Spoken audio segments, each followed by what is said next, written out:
안녕하세요. 역사 돋보기입니다. 인류 역사에는 여러 독재자들이 군림하여 자국의 국민들을 고통에 빠뜨렸던 혹은 타 민족들에게도 악영향을 끼쳤던 악명 높은 인물들이 있죠. 독재자들은 어떻게 독재자가 되었는지, 어떻게 그들이 폭군이 되었는지, 독재자는 어떻게 만들어지는지 독재자 열전을 다뤄보고자 합니다. 1979년 대한민국에서는 부마 항쟁이 벌어졌고 청와대에서는 부마 항쟁을 어떻게 대처할 건지를 두고 논의하는 자리에서 박정희의 미친 개라고 잘 알려진 경호실장 차지철이 박정희에게 탱크 밀고 내려가서 시위대 싹 쓸어버리자면서 이런 말을 한 것으로 유명합니다. 캄보디아에서는 300만 명을 죽였다는데 우리가 100만 200만 희생시킨다고 까딱 있겠습니까? 라고요. 대체 캄보디아에서 무슨 일이 일어났길래 300만 명이나 죽였을까요? 이번 독재자 열전에서는 300만 명의 무고한 캄보디아인들을 죽음으로 몰아넣었던 인류 역사상 또 한 명의 최악의 독재자 폴포트를 다뤄보도록 하겠습니다.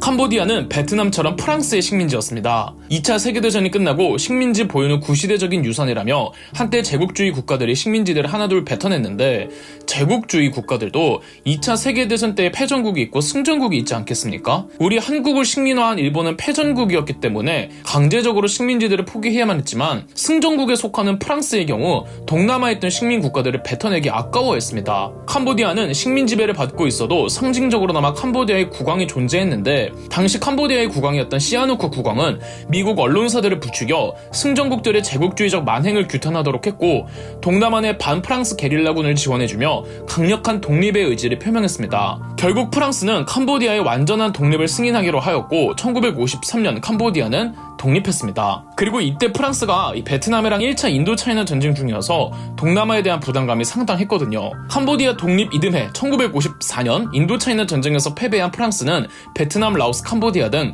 한때 프랑스 식민지였던 곳에서 모든 프랑스군을 철수시켰죠. 캄보디아의 독립을 일군 시아누크 국왕은 캄보디아 국민의 영웅이 되는가 싶었지만 시아누크 국왕이 독립 이후 적극적인 친미국 성향의 외교 노선을 표방하면서 사회주의계와 공산주의계 등 좌익과 극좌 진영의 무수한 질타를 받았습니다. 1955년 5월에는 미군이 캄보디아에 상주한다는 조약에 서명하기도 했죠. 시아누크 국왕은 독립한 캄보디아의 정치체제를 입헌군주제로 정했습니다. 국왕보다는 실권이 있는 총리가 되고 싶었던 시아누크 국왕이 국왕직을 아버지에게 양위하고 자신은 부정선거를 통해 보수진영 정당의 압승을 이루고 스스로 총리가 되었습니다. 그리고 시아누크 총리는 캄보디아 내 수많은 사회주의 계열과 공산주의 계열 정당들을 아주 폭력적으로 진압했죠. 미국 등 서방 국가들로부터 경제적 원조를 받았지만 상당수가 보수계열 정치인들 뒷돈으로 들어가는 등 시아누크 총리 하의 보수계열 정당들은 하나같이 부패하기 짝이 없었습니다. 1960년 시아누크 총리의 아버지였던 캄보디아 국왕이 사망합니다. 차기 국왕의 서열 1위는 누가 봐도 시아누크 총리였지만 입헌군주제에서 국왕은 상징적인 존재였기 때문에 시아누크 총리는 국왕이 되고 싶지 않아서 군주제를 폐지하고 공화제를 채택하기로 합니다. 그런데 웃긴 건 어느샌가 시아누크는 자신의 보수정당에 진보적 사상을 가진 젊은 세대들을 영입하기 시작했고 외교 노선도 친미에서 반미로 기울고 있었습니다. 1963년에는 미국의 경제적 군사적 지원을 받지 않겠다고 했죠. 갑자기 시아누크가 좌익화가 된 겁니다. 정확히 무슨 연유로 시아누크가 좌익화되었는지 알 수 없지만 여러 가지 설이 있는데요. 첫째로 시아누크 총리가 판단하기에 아시아 국가로서 멀리 있는 미국보다는 인접한 중국과 더 우호적인 외교를 맺는 것이 옳다고 여겼다는 설. 둘째로는 당시 젊은 세대에게 공산주의 사상이 유행처럼 퍼지고 있었는데 국민들의 지지를 얻고 싶어해서 젊은 세대들을 의도적으로 유입시켰다는 설 등이 있습니다. 1964년 시아누크는 베트남 공산당과 비밀 협약을 맺었습니다. 중국 공산당이 베트남 공산당의 군수물자와 무기들을 운반할 때 이를 암암리에 허용해주는 대가로 수수료를 떼갈 수 있어요. 베트남과 캄보디아의 국경 일부를 베트남 공산당의 지하기지로 삼을 수 있도록 하는 협약이었습니다. 1965년에는 미국과 완전한 외교 단절을 선언했죠. 이게 가장 큰 문제는 이제 갓 독립한 캄보디아의 경제가 그나마 살아 움직일 수 있었던 건 미국의 경제적 원조 덕분이었습니다. 이제 미국의 경제적 원조가 중단되어 버리니 캄보디아의 경제가 급속도로 불황을 겪다가 붕괴되어 버린 겁니다. 이 때문인지 1966년 총선에서 보수 정당들이 부정선거 없이도 압도적인 표를 얻을 수가 있었죠. 이에 시아누크와 보수 정당 사이에 신경전이 벌어지는데요. 은행과 무역의 국유화를 폐지하고 일부 분야에서 민영화를 실시했습니다. 화가 난 시아누크는 의원들에게 은행업과 무역업의 국유화를 다시 한번 투표를 붙였으나 의원들은 이미 시아누크의 편을 떠난 지 오래였습니다. 시아누크의 뜻은 좌절되고 말았죠.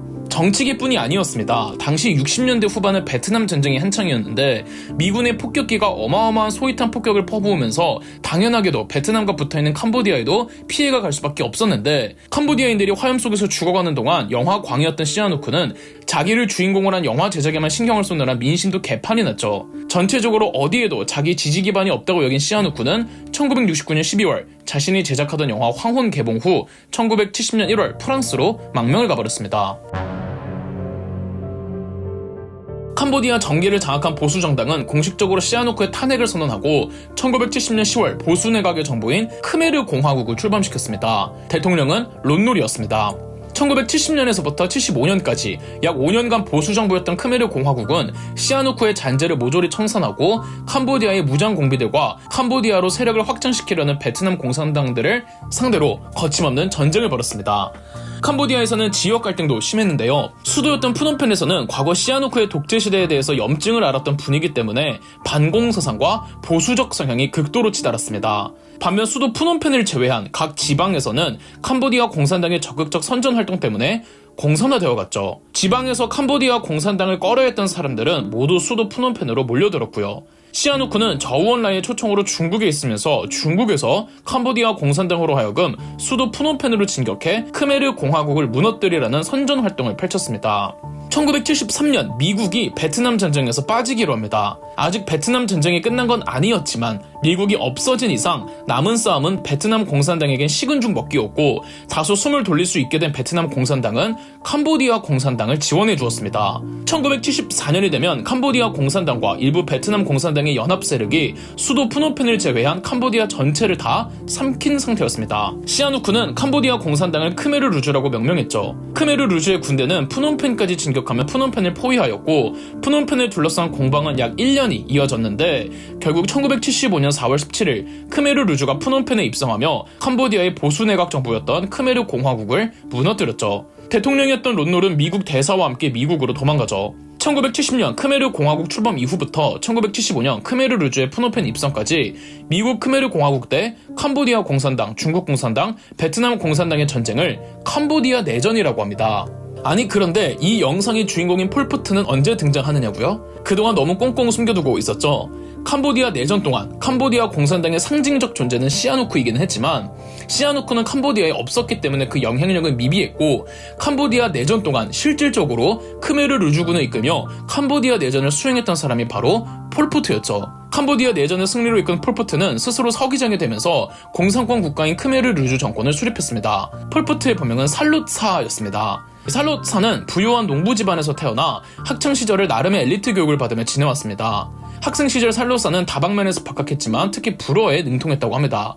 살롯사는 고등학교 졸업 후 대학교를 프랑스에서 다니며 한 번은 방학을 이용해 학교 친구들과 유고슬라비아로 봉사활동을 떠났는데 당시 유고슬라비아가 공산권 국가였거든요. 살롯사는 유고슬라비아에서 집단 노동의 힘으로 국가를 새로 건설하는 현장을 목격하면서 공산주의 정치와 이념에 크게 감복했다고 해요. 프랑스로 다시 돌아온 살롯사는 프랑스 내 유학생들 간의 공산주의 및 사회주의 서클을 만들어 이른바 마르크스 사상에 흠뻑 빠지게 되었죠.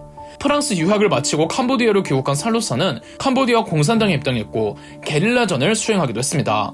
프랑스 유학 출신이니 살롯사는 금세 캄보디아 공산당의 간부가 되고 리더가 되었습니다. 그리고 캄보디아 내전을 이끌었던 거죠. 크메르 루주의 푸놈펜 입성과 동시에 살롯사는 대대적인 보수 세력의 숙청 작업을 시작했습니다. 미리 도망간 론놀은 화를 피할 수 있었지만 론놀의 아들이나 보수 정치인들은 물론 조금이나마 보수 성향을 띠는 사람이라면 남녀노소를 막론하고 전부 사형됐습니다. 문제는 당시 푸놈펜 도시민 대다수가 보수 성향을 띠던 사람들이었다고 말씀드렸죠. 1976년 1월 살롯사는 자신의 이름을 폴포트로 개명하고 크메르 루주는 캄보디아의 국명을 민주 캄푸치아로 바꿉니다. 그리고 폴포트는 역사상 가장 끔찍한 제노사이드 중 하나를 일으키게 되죠. 바로 킬링필드 2편에서 계속됩니다. 그럼 역사 돋보기였습니다. 저희 역사 돋보기가 멤버십 가입을 시작했습니다. 멤버십 가입을 해주신 분들 덕분에 영상 제작에 큰 도움이 되고 있습니다. 감사합니다. 영상 재미있으셨다면 구독과 좋아요, 알림 설정까지 해주시면 감사드리겠습니다.